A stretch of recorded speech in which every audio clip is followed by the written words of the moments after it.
Good morning.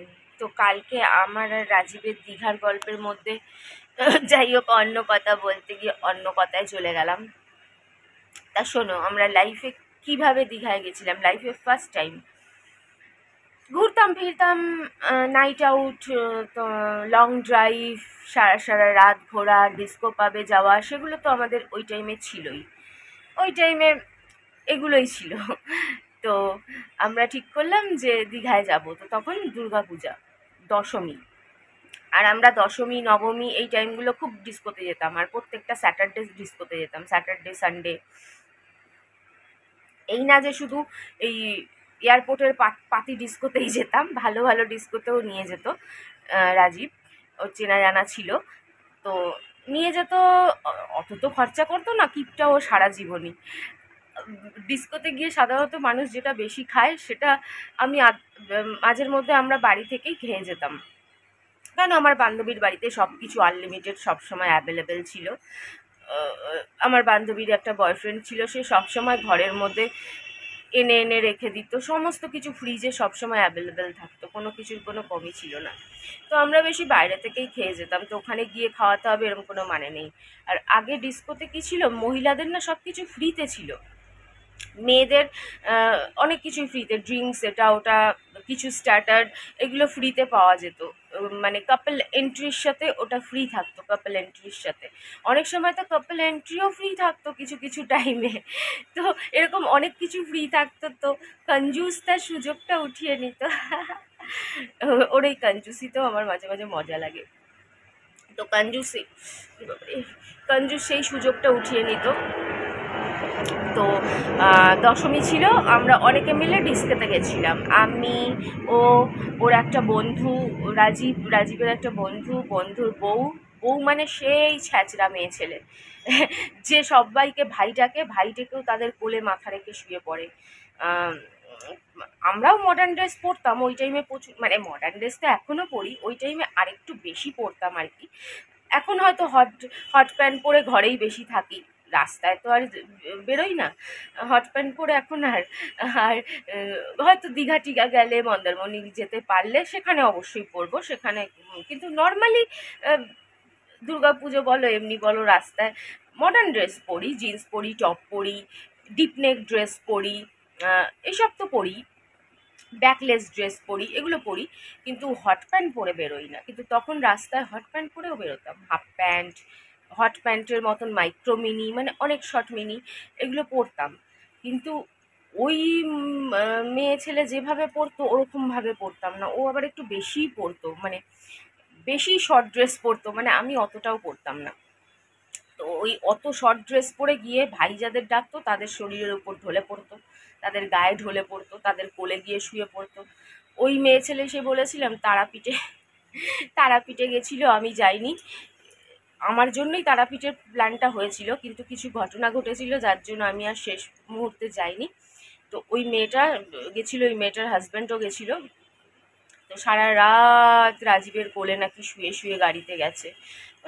মাথা দিতে হয়, নিজের বরের কোলে মাথা দে না, ভাইয়ের কোলে মাথা দিয়ে কে যায় ভাই, ও তো ছোটোখাটো পোশাক পরে ভাইয়ের কোলে মাথা দিয়ে, ভাইয়ের কোলে, মানে সে কি মানে বলবো, পারে তো, মানে বললে আবার মুশকিল হয়ে যাবে এখানে, তাই সব কথা তো বলা যায় না।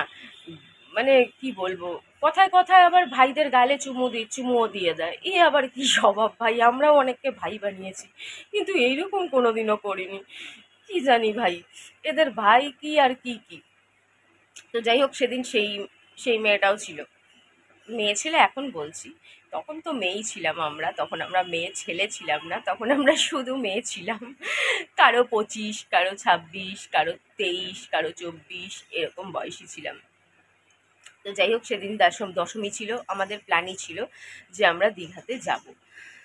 তো গেছি, তো ওখানে গিয়ে দেখছি ওই মেয়ে আবার সেই কাণ্ড শুরু করে দিয়েছে, মাথা অবধি গিলেছে, মাথা অবধি খেয়েছে, খেয়ে আর সহ্য করতে পারে না, কখনো এই করছে, কখনো সেই করছে, কখনো ঢলে পড়ে যাচ্ছে, কখনো কেঁদে ফেলছে, আর সব কিছু করতে হচ্ছে ওর রাজীবের গায়ে গিয়ে, ওর বর থাকতেও রাজীবের ঘাড়ের উপর গিয়ে। আর সেই দেখে তো আমারও মাথা গেছে গরম হয়ে, আমি বাড়ি থেকে একটু একটু তো গিলে গেছিলামই, ওখানে গিয়েও একটুখানি গিলেই ফেলেছি।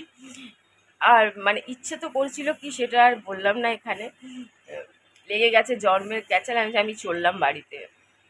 তাই দেখে রাজীব সব ছেড়ে ছুড়ে বেরিয়ে এসছে। আমিও গিয়ে আরেকটা মানে ওর বন্ধুর বরের সাথে নাচতে আরম্ভ করে দিই, মানে ওই মেয়েটার বরের সাথে নাচতে আরম্ভ করে, ঠিক আছে তোর বউ যদি রাজীবের সাথে এত নাটক শুরু করে দিয়েছে ভাই বলে বলে, তাহলে আমিও তোর বরকে ভাই বলে বলে একটু নেচে নিই। যেই আমি ওই ওই ওর হাজব্যান্ডের সাথে নাচতে গেছি, তাই দেখে রাজীব তো আমার হিড় করে হাত টেনে বাইরে নিয়ে এলো, বলে ये क्या कर रही है तू, ज्यादा हो गया है क्या तेरा।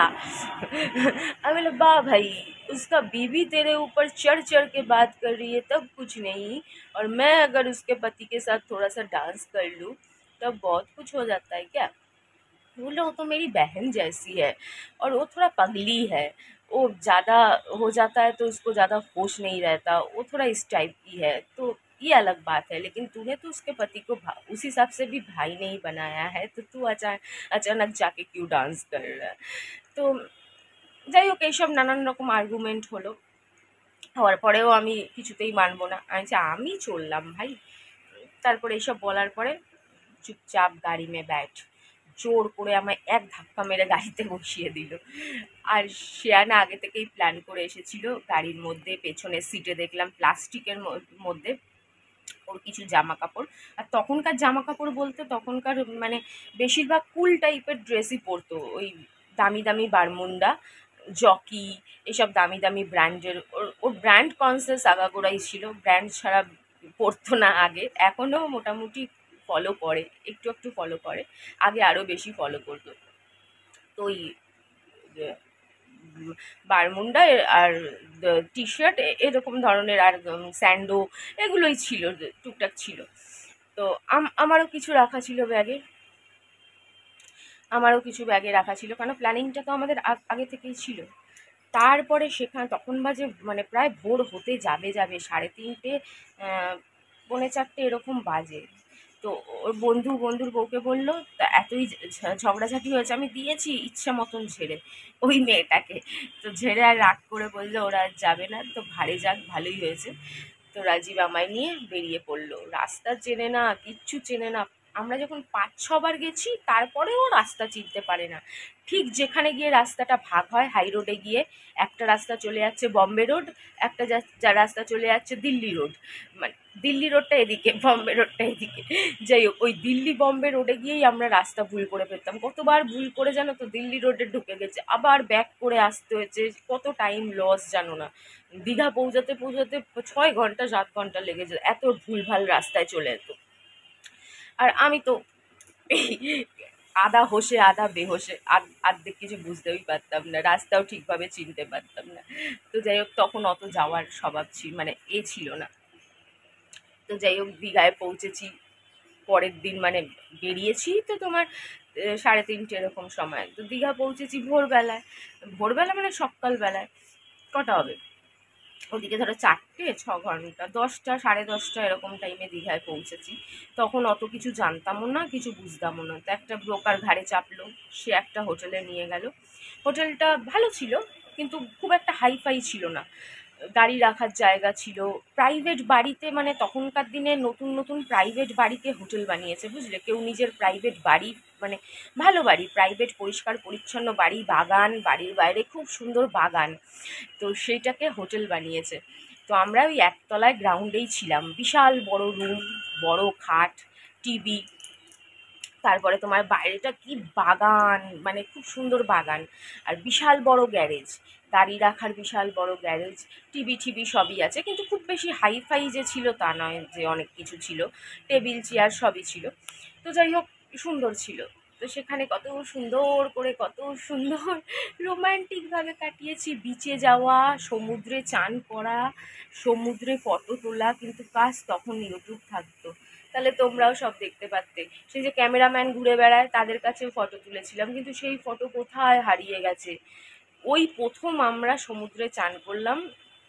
দীঘায় গিয়ে প্রত্যেকবার যে সমুদ্রে চান করেছি তা নয়, 2বার মনে হয় করেছি সমুদ্রে।